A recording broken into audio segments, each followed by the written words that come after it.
Hello, welcome to focus. एक चेहरा आपको दिखाना चाहता हूँ। डरावना चेहरा। डरावना चेहरा किसका? अभी बताता हूँ। कोई मिरर होगा, आईना, उसे हाथ में पकड़िए और ठीक अपने चेहरे के सामने लाइए और अब इस आईने में देखिए। ये है वो चेहरा, आपका चेहरा। मतलब क्या कहना चाहता हूँ मैं? घबराइए मत। ये चेहरा सिर्फ आपका नहीं है, ये चेहरा मेरा भी है, हम सबका है। कई दफा आज के समाज के हम लोग, साधारण लोग, समझदार लोग, पढ़े लिखे लोग, खासतौर पर मिडिल क्लास लोग, एजुकेटेड, हम को कुछ हो जाता है, बहुत इंसेंसिटिव हो जाते हैं हम सिचुएशंस के बारे में। हम सेंसेशनलिज्म को इतना पसंद करने लगते हैं, हम ये भी भूल जाते हैं इससे किसी का जीवन बर्बाद हो सकता है। बात 2020 की है। पेंडेमिक का जमाना था।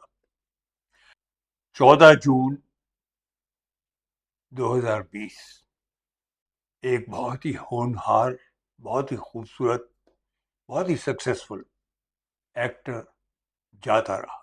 उसने खुद को फांसी लगाकर अपनी जान ले ली। ये बहुत ही प्रॉमिसिंग एक्टर, जो कि उठता हुआ एक्टर था, ऑलरेडी काफी सक्सेसफुल था, बहुत स्टार हो चुका था बड़ा वो।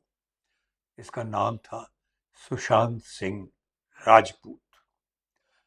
सुशांत सिंह राजपूत तो चला गया, पर जाते जाते बहुत सी समस्याएं शुरू हो गई। अब शुरू हुई अटकलें। मीडिया के लिए नमक मिर्च।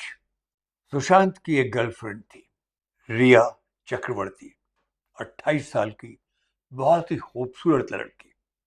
वो भी एक्टर बनने की भी कोशिश कर रही थी, पर वो खुद अपने आप बहुत सक्सेसफुल थी एज ए मॉडल।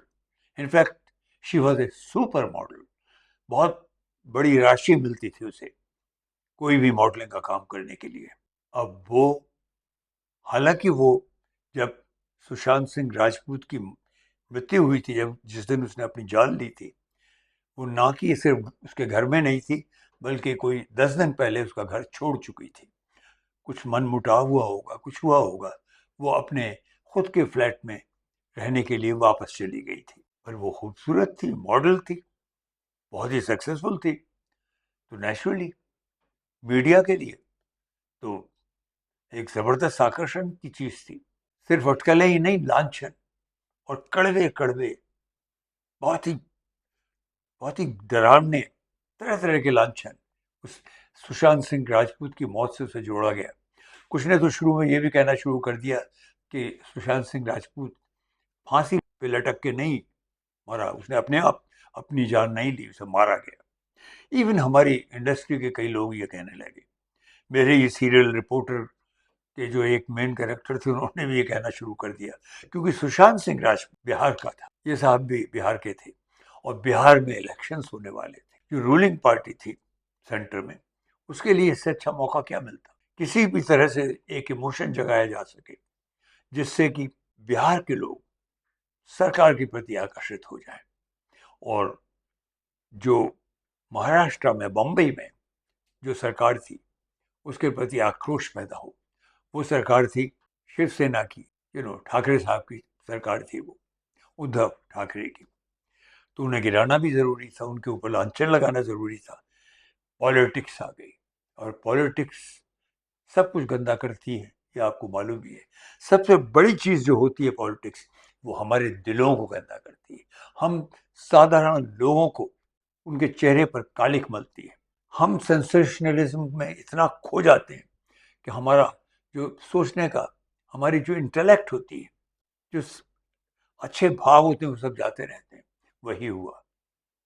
बहुत तरह तरह की आर्टिकल्स, खासतौर पर टेलीविजन मीडिया पर आने शुरू हो गए।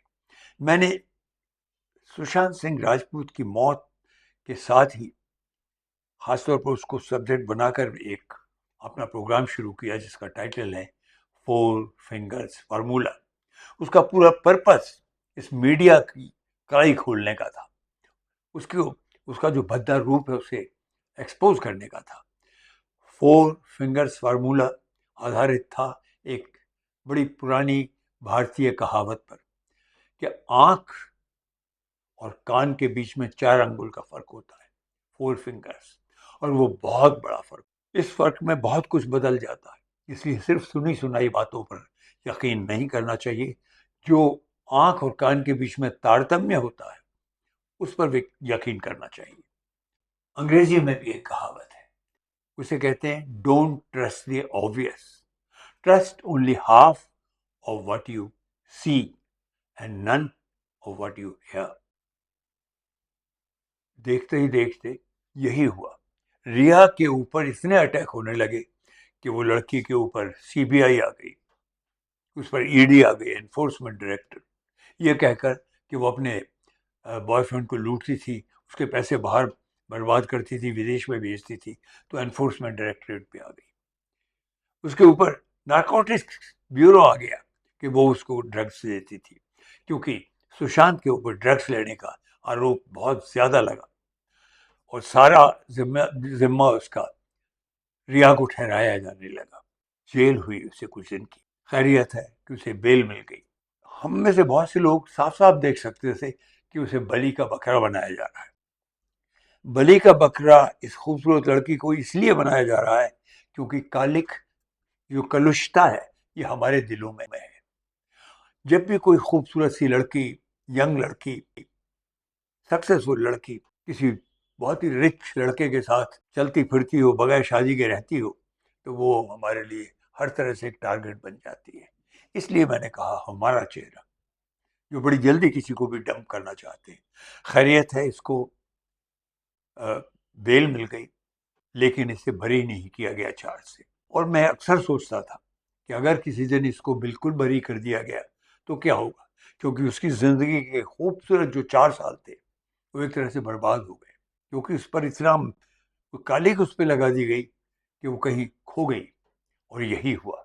कुछ ही दिन पहले उसको सीबीआई ने बिल्कुल मुक्त कर दिया, एक्विट कर दिया कंप्लीटली, विदाउट एनी चार्ज, कि उसका कहीं कोई बिल्कुल भी दोष नहीं था। पर समाज ने, हमने हमारे अंदर के मैल की वजह जो उसके साथ अन्याय किया, एक तरह का अत्याचार किया। उस जमाने की जो रिपोर्टिंग बहुत से टेलीविजन चैनल्स पर, उसे आप सुने तो दहल जाए आपका दिल। क्यों किया हमने ऐसा? क्योंकि हम अपनी ही शॉर्टकमिंग से, छोटेपन से ऊपर नहीं उठ पाते। इसीलिए वो दागदार, वो मैला, वो भयंकर डरावना चेहरा आपको बताना, आपको दिखाना जरूरी था। It was exposure of our own smallness. आज ये ताल्लुक आपकी कॉन्शियंस से बनाने के लिए फोकस खास तौर पे किया है हमने। आपसे प्रार्थना है कि हमारा चैनल सब्सक्राइब कीजिए, और अगर जो बात हम लोग कह रहे हैं, आपसे जोड़ने की कोशिश कर रहे हैं कि वो ठीक है, तो अपने कमेंट्स लिखिए हमारे लिए। आज फोकस में इतना ही।